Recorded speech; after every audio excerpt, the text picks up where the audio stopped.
नमस्कार साथियों। तो जीएसटी काउंसिल की बैठक हो या फिर बजट आया हो, इन दोनों की ही बात निर्मला ताई हंगामा न मचा दें, ये तो हो ही नहीं सकता। कुछ न कुछ ऐसा हो ही जाता है जिससे मीम की बौछार इंटरनेट पे आने लग जाती है।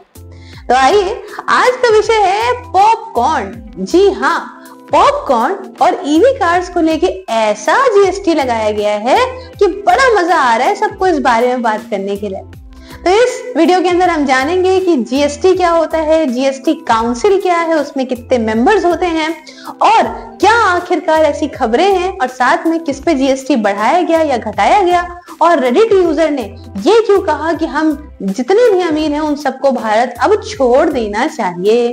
तो आइए सेशन की शुरुआत करते हैं। सबसे पहले तो आप देख लीजिए कि हर जगह सैलाब आया है इसी बात का कि भैया जीएसटी जो है वो पॉपकॉर्न पे लगा दिया। बताइए, पॉपकॉर्न अब सादा पॉपकॉर्न, कैरमल पॉपकॉर्न, नमकीन पॉपकॉर्न, इसमें भी अलग अलग प्रकार का जीएसटी लग रहा है। तो ये बात से बात शुरू हुई। बहरहाल यहाँ पे आप देख लीजिए 55th जीएसटी काउंसिल की बैठक थी। तो शुरू से शुरू करके बताती हूँ कि सबसे पहले जीएसटी होता क्या है। जीएसटी होता है गुड्स एंड सर्विसेज टैक्स, ऐसा कर जो आपके गुड्स और सर्विसेज पे लगाया जाता हो। तो पहली बार ये आइडिया कहां से आया? तो ये आया केलकर टास्क फोर्स के द्वारा। ये इनडायरेक्ट टैक्सेस की थी। सन 2000 में इन्होंने कहा कि इतना बड़ा देश है और इतने प्रकार के अलग अलग टैक्सेस लगते हैं, इससे होता क्या है कि किसी स्टेट में कोई सामान महंगा है तो किसी स्टेट में कोई सामान सस्ता हो जाता है। तो क्यों ना ऐसा करें कि एक ही नेशन है तो एक ही टैक्स सिस्टम लेकर आए, और इसी से ये आइडिया आया जीएसटी लाने का। इसी में सन 2016 में जीएसटी काउंसिल को बनाया गया और 1 जुलाई 2017 को इसको यहाँ पे इंप्लीमेंट कर दिया गया। प्रॉपर 101st अमेंडमेंट था, इस बात को याद रखिएगा। क्लियर है? उसके बाद क्या हुआ कि अब हम समझे कि जीएसटी काउंसिल में कौन कौन होता है। तो सबसे पहले तो यूनियन फाइनेंस मिनिस्टर इसके चेयरपर्सन होते हैं। जैसे आज के टाइम पे निर्मला सीतारमण जी हैं, तो वो इसकी चेयरपर्सन है। उसके अलावा, अच्छा, चेयरपर्सन क्यों कहा है? क्योंकि चेयरमैन नहीं कहा, क्योंकि औरत भी आदमी भी कोई भी हो सकता है, इसलिए चेयरपर्सन कहा है। दूसरी बात कि यूनियन मिनिस्टर ऑफ स्टेट, जिनको चार्ज होता है रेवेन्यू ऑफ फाइनेंस का, ये इसके मेंबर है। यूनियन मिनिस्टर ऑफ स्टेट की बात कर रहे हैं, ठीक है।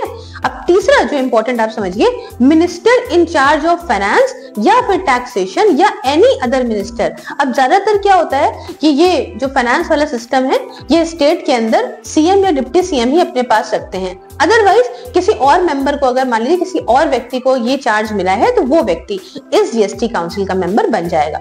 क्लियर? अब बात आती है जीएसटी किस पे लगाया जाता है। तो जिनकी इनकम 20 लाख या उससे ऊपर है उनके ऊपर जीएसटी लगाया जाता है। ठीक है मैम। तो इसके स्लैब्स क्या क्या होते हैं? तो देखिए 5%, 12%, 18% और 28%। अच्छा, कुछ जगह पे आप 0% जीएसटी भी लिखा पाएंगे, वो भी एक बात हो गई। तो कुल मिला के हमने 5 स्लैब देख लिए। उसके अलावा कई सारे स्लॉट्स में इसको डिवाइड करा गया है, जैसे कि सीजीएसटी मतलब सेंट्रल जीएसटी, एसजीएसटी मतलब स्टेट जीएसटी, और IGST that is integrated GST. इसका मतलब क्या हुआ कि सेंट्रल जीएसटी मतलब सीजीएसटी में सेंट्रल ही के पास पैसा जाएगा, एसजीएसटी में स्टेट के पास ही पैसा जाएगा, और जब ये आपस में इस पैसे को कलेक्ट करे हुए बांटेंगे तो आईजीएसटी के तहत आता है। ठीक है। अब बात आती है वोट शेयर। जब जीएसटी काउंसिल के अंदर वोटिंग होती है तो किसमें कितना शेयर होता है, जब किसी, मान लीजिए, कोई भी चीज को पास कराने के लिए, तो उसमें 3/4 यहाँ पे 3/4 से अगर यहाँ पे पास हो गया मेंबर्स से, तो उसका मतलब वो चीज पास हो गई। तो अब बात आती है उसमें भी कितना शेयर किसका होता है। तो यहाँ समझिएगा 1/3 शेयर आ जाता है यहाँ पे सेंटर के पास में, और बाकी का 2/3 मतलब 2/3 जो भाग बचा वो आता है स्टेट के पास में। तो इन दोनों के भी नहीं, सेंटर अकेले कुछ नहीं कर सकता, स्टेट अकेले कुछ नहीं कर सकते, इसलिए एक कोऑपरेटिव फेडरलिज्म का हम यहाँ पे देखते हैं। बहुत अच्छा एग्जाम्पल देखने को मिलता है। इतनी बातें आपकी क्लियर हो गई। अब आगे आते हैं जो खबर न्यूज में है। भाई मामला क्या है? सबसे पहले टैक्स की बात समझ लेते हैं। तो काउंसिल ने एग्री कर दिया कुछ टैक्सों को लेके, जैसे कि कहा कि हम यहाँ पे जीन थेरेपी पे जो है वो टैक्स एग्जेम्प्ट कर देते हैं। ठीक है, जीन थेरेपी पे अब टैक्स नहीं लगेगा। उसके अलावा यहाँ पे LRSAM that is long range surface to air missile जो है उनके ऊपर उन्हें भी टैक्स से एग्जेम्प्ट कर दिया गया ताकि आने वाले फ्यूचर में बहुत अच्छा मिसाइल्स को लेके बढ़ावा दिया जा सके।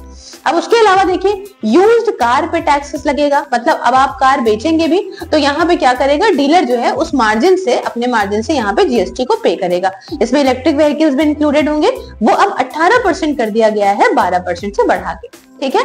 उसके अलावा क्लैरिफाई करा है कि किस तरह से पेपर और रेजिन सप्लाईज बाय फार्मर्स को या टैक्स वगैरह करना है, और पॉपकॉर्न को कैसे टैक्स करना है, जिस बारे में आजकल बड़ा हंगामा हुआ है यहाँ पे। नेटिजन जो इंटरनेट के सिटीजन हैं उनको बोलते हैं, तो उनके अंदर जो मीम बड़े वायरल होने लग गए हैं वो पॉपकॉर्न को लेके होने लग गए हैं। तो ऐसा क्या हो गया भाई, तो हुआ क्या है, ये काउंसिल ने ये डिसाइड करा है कि पॉपकॉर्न और अलग अलग तरह से यहाँ पे टैक्स होंगे। अलग अलग तरह से टैक्स होंगे मतलब देखिए, एक तो आप जाते हो ठेले पे, कहते हो भाई 10 रुपए का बनाना, उसने भूंजा और आपको भूंज के दे दिया, वो भी टैक्स स्लैब में आता है। दूसरा, आप एक पैकेट में देखते होंगे सफेद रंग की पन्नी है, उसके अंदर पॉपकॉर्न भरे हैं, वो भी, तो उनपे अलग टैक्स है। और उसके अलावा जब आप मूवी देखने जाते हो और उसके बाद वो पॉपकॉर्न खाते हो, उसमें से आप कहते हो भाई जरा वो कैरेमल वाला देना जो शुगर कोटेड होता है, तो भाई साहब उस पे अलग टैक्स है। अच्छा, तो अब इस पे कितना कितना टैक्स है, तो यहाँ देखिए कि काउंसिल ने कहा है कि जो स्वीटेंड या कैरेमलाइज्ड पॉपकॉर्न है उन पे 18% टैक्स लगेगा। इसके अलावा 5% टैक्स लगाया जाएगा सॉल्टी या स्पाइसी वैरायटी है जो पैक्ड पॉपकॉर्न नहीं है उस पे, और उसके अलावा जो पन्नी में पैक आप करके या ऐसे पैकिंग वाले पॉपकॉर्न है उनके अंदर 12% जीएसटी लगाया जाए। ये निर्मला जी ने जब बोला इस सब मीम का जवाब देते हुए कि देखो हमें भी पता है कि कोई दिक्कत वाली बात है नहीं है, और इतने सारे जीएसटी के लोग जो मेंबर हैं वो बेवकूफ तो नहीं होंगे, सबने मिलके ही ये फैसला लिया है, तो हमने यही तो कहा है कि देखो भैया ये नमकीन के अंदर आ रहा है पैक वाला, तो इसलिए हम नमकीन के हिसाब वाला जीएसटी लगा रहे हैं। ये यहाँ पे जो हम डेयरी प्रोडक्ट्स नहीं, बेसिकली चॉकलेट वगैरह जितने स्वीटनर्स हैं उनपे हम 18% लगाते हैं, तो ये कैरेमलाइज वाला चॉकलेट वगैरह के अंदर, मतलब ऐसे ही स्वीटेंड चीजों के अंदर आ रहा है तो हम 18% टैक्स लगा रहे हैं, तो इसमें मजाक क्या है। तभी यहाँ से बात उठी कि सब नेटिजन कहने लगे कि क्या हम मीठी मीठी बातें करें तो क्या उस पे भी 18% टैक्स लगा देंगे आप, क्या है। आगे बढ़ते हैं।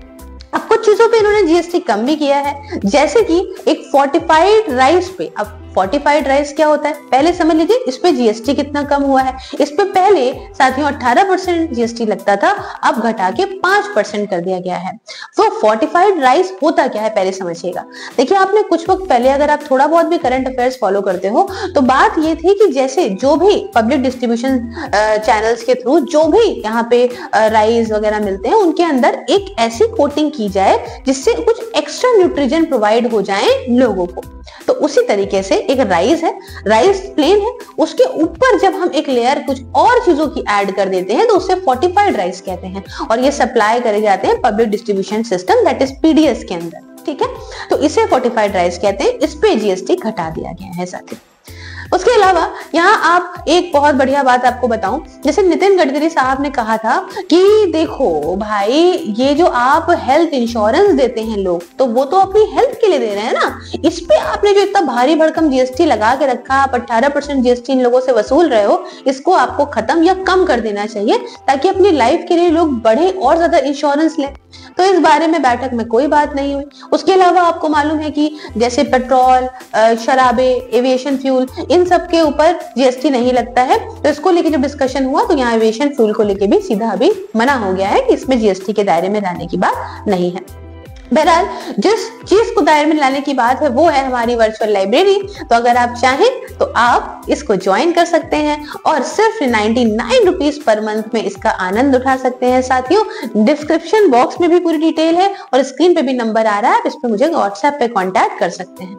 अच्छा, तो अब इस बात को लेते एक यहाँ पे रेडिट यूजर ने एक यहाँ पे लिखा नोट और ये लिखा कि देखो भैया हाई जितने भी अर्नर हैं मेरी उनसे दरख्वास्त है कि आप इंडिया छोड़ दीजिए, और कहा कि थाईलैंड या यूए जैसी कंट्री में जाना आपको ज्यादा बेटर रहेगा। हालांकि इस पोस्ट को उसने बाद में डिलीट कर दिया, लेकिन बात तो आ चुकी थी ना। उसने ये बात कही थी उसके अंदर कि जितना टैक्स यहाँ वसूला जा रहा है, पॉपकॉर्न वगैरह पे भी वसूला जा रहा है, प्यारे साथियों अगर आप यहाँ रहे तो लूट हो जाएगी। और उसने कहा कि भाई जब हाँ कहीं जाता हूँ तो ब्राइब अलग देता हूँ, चीजें सही मिलती नहीं, साफ हवा है नहीं, साफ रोड है नहीं, साफ पानी है नहीं, टैक्स ऐसे लिया जा रहा है जैसे यूएस की सड़कें बनाई जा रही हो। खैर इस चीज को उसने डिलीट कर दिया, बट उसका भी एक बात कहना था।